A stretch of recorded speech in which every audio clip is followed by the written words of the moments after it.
Our story begins not with the sweet, golden orb you might imagine, but with a ghost of a fruit, tough, fibrous, and so incredibly bitter it was barely edible. For millennia, in the humid, primeval embrace of the Himalayan foothills, this wild ancestor of the mango clung stubbornly to survival, an unremarkable offering from the dense, ancient jungle foliage. It was here, amidst the whisper of monsoon clouds gathering over ancient stone temple ruins, that a profound transformation began. Not by chance, but through the patient, generational wisdom of early ancestors. These weren't mere foragers, they were observers, cultivators, unlocking secrets hidden within the earth's bounty. Imagine a faceless Vedic sage, his aged hands, calloused by seasons of toil, tending a small sapling.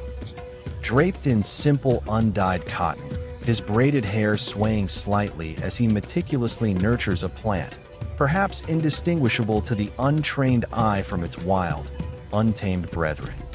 This was an act of faith, a slow, deliberate dance with nature. Through countless generations of selective breeding, careful tending, and an intimate understanding of their environment, these early inhabitants coaxed sweetness from bitterness, succulence from stringiness. They cultivated not just a plant, but an idea. From this humble, once inedible fruit, something sacred emerged. The mango, or amra as it came to be known, ascended beyond sustenance. It became a phala, a fruit of divine significance, interwoven with Vedic scriptures, a symbol of creation, fertility, and abundance. Its image, etched into myth and ritual, blossomed across the subcontinent. But here lies the profound enigma. How did a fruit, born of such harsh mountain terrain and initial inedibility, come to embody such profound divinity and symbolic richness? How did the bitter become the blessed? The mango, now imbued with a sacred essence, was destined for a journey far beyond the humid Himalayan foothills. It was the powerful, predictable rhythm of the monsoon winds, ancient highways across the vast Indian Ocean, that would soon transform this divine fruit into an early global commodity. Across millennia, maritime trade routes hummed with life, carrying not just spices and silks, but the humble seeds and profound lore of the amra. Imagine ancient mariners, weathered by sun and salt, carefully stowing mango seeds alongside their precious cargo. These weren't just botanical specimens, they were carriers of a spiritual legacy, seeds of creation, fertility, and abundance. From the gardens of Vedic sages, where its divinity was first recognized, the mango began its slow but inexorable ascent to royal courts and distant lands. Its reputation, a whisper carried on trade winds, preceded it. As the mango traveled, so too did its name. Amra, a Sanskrit term meaning of the common people or belonging to the masses, began its linguistic metamorphosis. Traders and travelers, captivated by its unique sweetness, adapted the word. In Tamil, it became mankari or manga. When Portuguese explorers encountered the fruit in India centuries later, they borrowed this term, solidifying manga as the root of its universally recognized name today. This linguistic evolution mirrored its physical expansion, bridging diverse cultures through a shared, undeniable appreciation for its exquisite taste and symbolic richness. From the sun-drenched coasts of Southeast Asia, where it found new homes and cultivators, to the opulent courts of Persia and beyond, the mango transcended its origins. It became more than a fruit. It was a symbol of prosperity, a diplomatic gift, a culinary delight that spoke a universal language of flavor. Its presence in new lands wasn't just a testament to ancient trade, but to humanity's collective desire to cultivate beauty and sweetness, transforming the blessed fruit into a truly global treasure. The mango, already a symbol, was about to enter an era of unprecedented horticultural refinement and global commercial expansion. With the arrival of the Mughal Empire in India, its cultivation ascended from sacred practice to an exquisite art form. Emperors, avid patrons of agriculture and aesthetics, commanded the creation of vast, intricate gardens. Emperor Akbar's legendary Laki Bagh, housing over 100,000 mango trees, stands as a testament to this obsession. Here, a diverse multitude of varieties were meticulously grafted and propagated, each new hybrid a coveted status symbol, a unique blend of sweetness and aroma designed for the royal palate.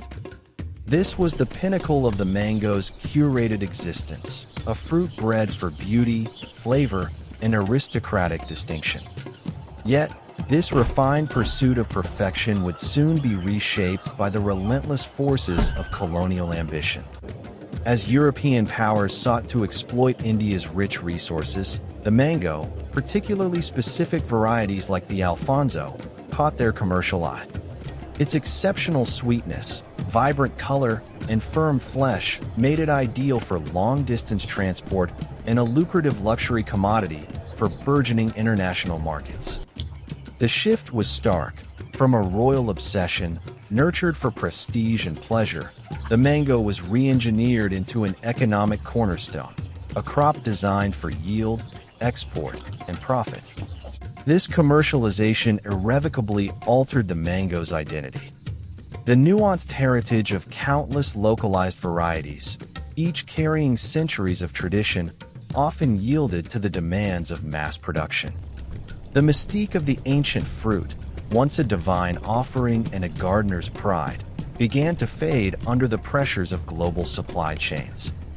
It became a commodity, its journey from tree to distant table optimized for efficiency, often at the expense of its diverse ancestry and the communities who had long cultivated it. This was the mango's triumph in global commerce, but also, in many ways, its profound transformation and the beginning of a quiet erosion of its ancient, sacred legacy.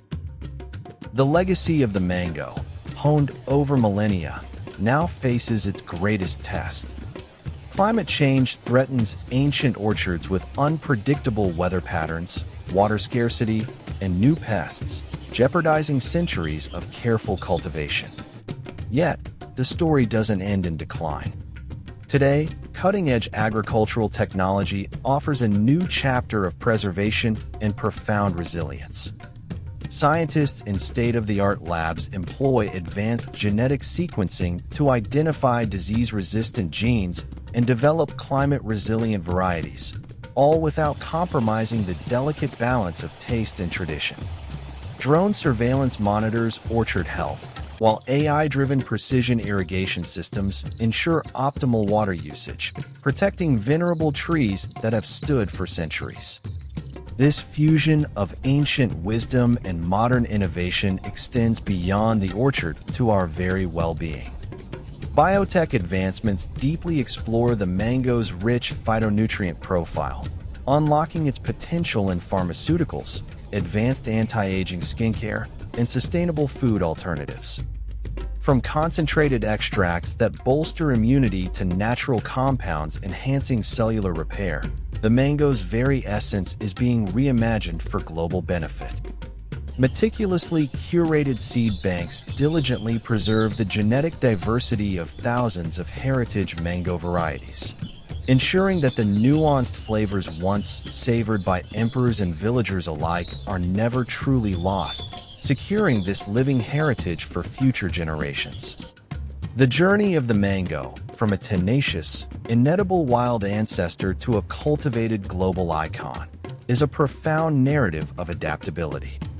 Its inherent ability to thrive across diverse climates and cultures, to seamlessly integrate into cuisines, rituals, and economies, speaks to a deeper, almost sentient resilience.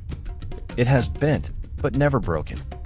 In an era of globalization and digital connection, the Alfonso mango, with its iconic golden yellow skin, blush of crimson, and rich aromatic pulp, transcends its status as mere fruit.